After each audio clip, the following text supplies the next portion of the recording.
Manchester, the birthplace of the railway. The revolution in transport that generated the energy for the city's other greatest claim to fame. The first Manchester United footballers were railwaymen, employees of the carriage and wagon works of the Lancashire and Yorkshire Railway at Newton Heath, just east of the city on the way to Oldham. It was 1878, 6 years after the formation of the Football Association in faraway London. And on a stony swamp in North Road, Monsell, close to the railway yard, the pride of the Newton Heath depot were taking on the engine drivers and maintenance men in the very first Manchester Derby matches. Those who weren't selected watched. This was a football city from day one. Although cricket did have its place in the club's original title, and the official colours were not red but green and gold halves with black ties.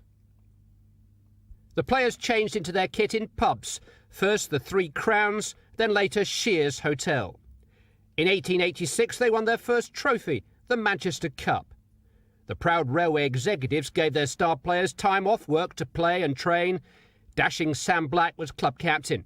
United had style from the very outset. Then along came William McGregor of Aston Villa with his idea for a football league. Newton Heath were not amongst the original 12 disciples of the English game, opting instead for a place in the fledgling second division, the Football Alliance.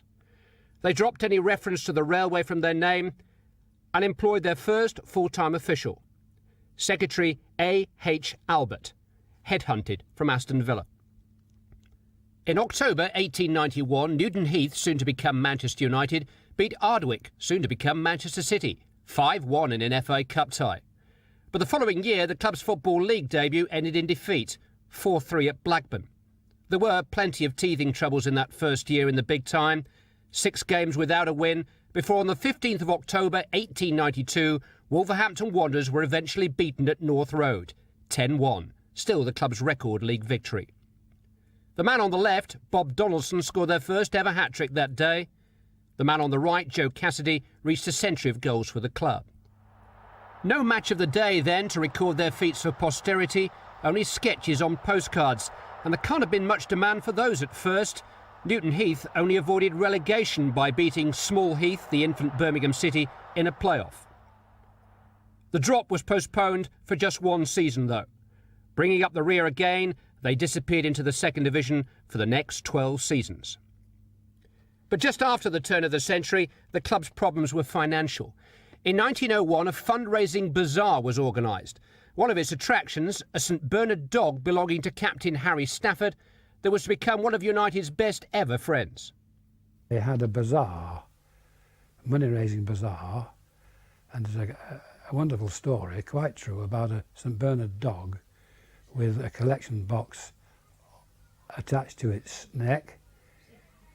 Halfway through the proceedings, it bolted through the door, including the collection box, and finished up in a pub. It fell into the hands of J.H. Davis, who owned this pub, and he was a wealthy brewer. And Davis was told of the club's plight, and he came to the rescue.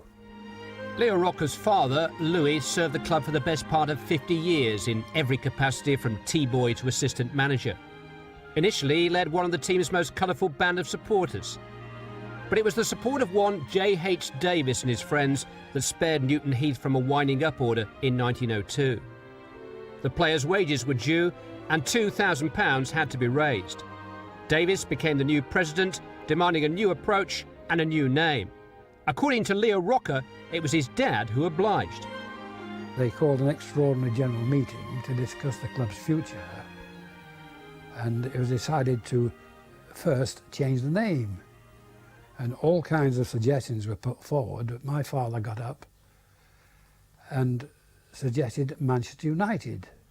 The trademark that is Manchester United was registered on the 28th of April 1902 in new colours, red and white.